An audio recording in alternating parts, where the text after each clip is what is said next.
phare de ce projet qui est plus complexe, mais c'est la jonction entre Orly Ouest et Orly Sud. Pour les équipes, finalement, ça va être un ciment très fort. On va avoir un nouvel outil, il va falloir qu'on se projette, et qu'on projette nos organisations dans ce nouvel outil. Et donc finalement, c'est un terreau, c'est un trait commun en fait par rapport à toute l'histoire qu'on va raconter, c'est cette évolution de ces deux infrastructures qui a été le fait générateur dans notre réflexion. Cette démarche d'accompagnement, comment vous l'avez vécue, qu'est-ce qu'elle a apporté ? En 2015, on s'est dit, on est en train de bloquer, ça fait 6 mois qu'on réfléchit, qu'on n'arrive pas à avancer, il y a quelque chose qui nous manque, sans savoir vraiment ce qui nous manquait.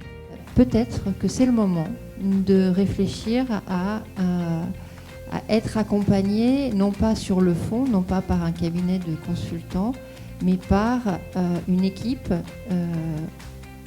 qui va vous faire progresser autour de la collaboration, comme disait Elisabeth, et l'intelligence collective. On se transforme parce que, dans le fond, ce n'est pas les résistances au changement classique qu'il nous faut lever.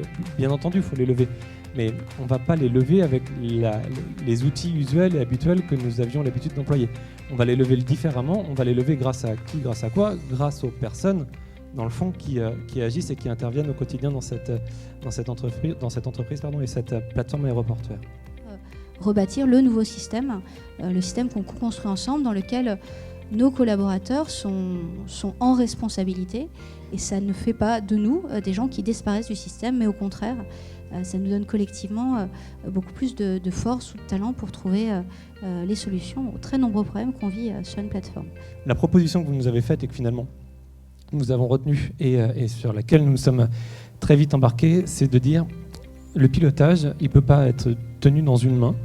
Le pilotage, il ne peut pas être tenu dans les mains du patron.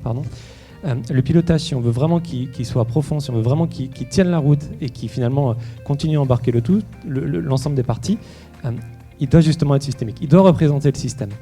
Et c'est ça qu'on est venu poser, c'est ça qu'on est venu chercher. Et quand j'arrive, déjà, je trouve un niveau d'implication des équipes managériales sans commune mesure par rapport à ce que moi j'avais connu.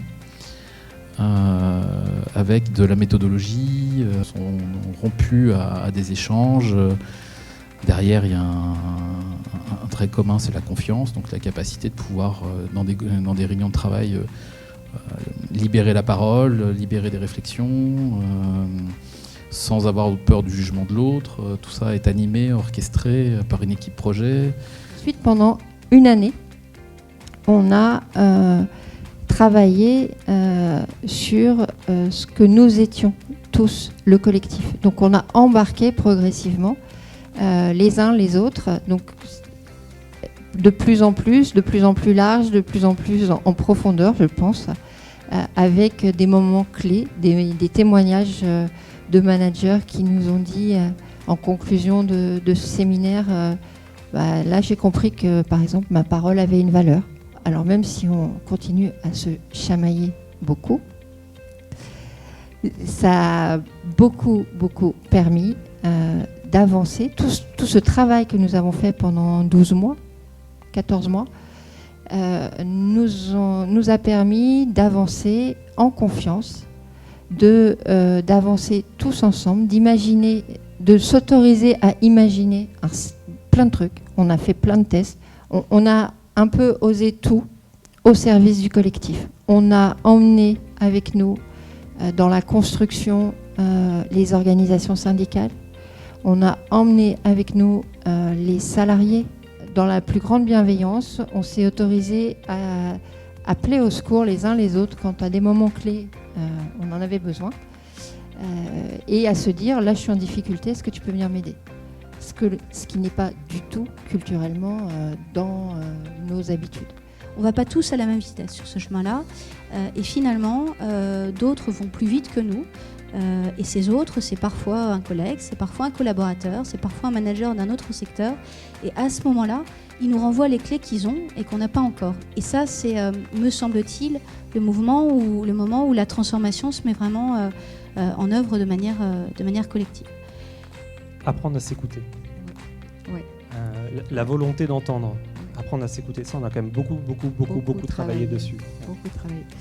Et j'avais dit, votre transformation sera réussie s'il y a de l'authenticité. Et c'est arrivé.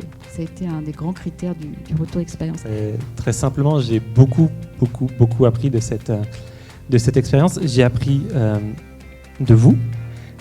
J'ai appris de mes échanges avec nos collègues de la DRH. C'est un élément clé. Si on n'avait pas vécu cette transformation ou cet accompagnement, on n'aurait pas pu traverser ce que nous avons traversé.